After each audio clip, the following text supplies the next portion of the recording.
Today, the word Celtic means so many things. To most of us, it means something related to Ireland. We think of intricately designed Irish crosses, four-leaf clovers, and some of the more well-known stories of Celtic mythology. However, while Celtic culture has stayed alive in Ireland, its roots run much deeper, and they extend much farther than the small island nation off the coast of modern-day Great Britain. The Celts could actually trace their roots back to the Bronze Age. The Hallstatt culture that developed around the Danube River in Austria gave way to the Latine culture, and over time, the Celtic language emerged. This set the stage for the Great Celtic Migrations, which started in roughly 500 BCE and ended in circa 100 BCE. During these 400 years, the Celts, in seemingly endless waves, spread out throughout Europe, raiding local tribes and claiming territory for their own, so much so that by 200 BCE the Celtic language was being spoken in the modern-day nations of Britain, France, Spain, Portugal, Germany, Austria, Switzerland, the Czech Republic, Poland, Slovakia, Bulgaria, Croatia, Italy, and, to a lesser extent, Turkey. However, while it's easy for us to see that the Celts had a profound impact on the rise of European civilization, it's difficult for us to see pretty much anything else. The Celts wrote nothing down.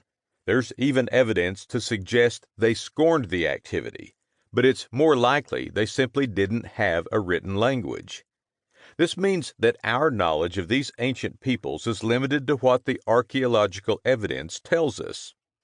There are considerable references to Celtic people in Greek and Roman texts, but these are difficult to take as fact given that the Greeks and Romans did not speak Celtic and therefore would have been limited in their ability to communicate. Because of this lack of resources, modern-day perceptions of Celtic culture are typically exaggerated or just plain wrong. Most of us think of the Celts as being a barbarous, warring people with little or no social structure or value for human life. But this image comes straight from Greek and Roman interpretations of the culture and does not accurately reflect what the ancient Celts were really like. Of course, war was an important aspect of Celtic life, but the ancient Celts were also devoutly religious. They practiced an elaborate pagan religion we still do not fully understand today, and they were skilled artisans who had a profound impact on the development of European art and culture. However, despite all of these redeeming qualities, the Celts were also hopelessly disorganized. Hundreds, if not thousands, of different tribes existed throughout Europe that spoke some version of the Celtic language, but they rarely, if ever, came together to form a unified culture.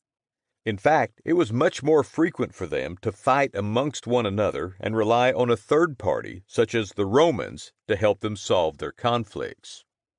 All of this means that when Julius Caesar first set his eyes on two important Celtic cultural centers of the time, Hispania, modern-day Spain and Portugal, and Gaul, the region that roughly coincides with the modern-day nation of France, Celtic culture was doomed.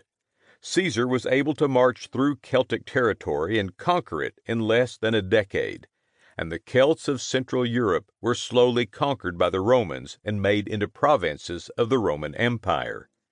As this happened, their language and cultural norms slowly disappeared. However, this did not completely wipe Celtic culture off the face of the earth. It remained in Britain, and although the Romans were able to conquer most of the island, they were not able to conquer all of it. As a result, Celtic culture continued to exist in parts of western England, Ireland, and Scotland, and after the Anglo-Saxon invasion of Britain, the Celts crossed the English Channel once again and settled in the modern French region of Brittany. Because of this, the remnants of Celtic culture still exist today.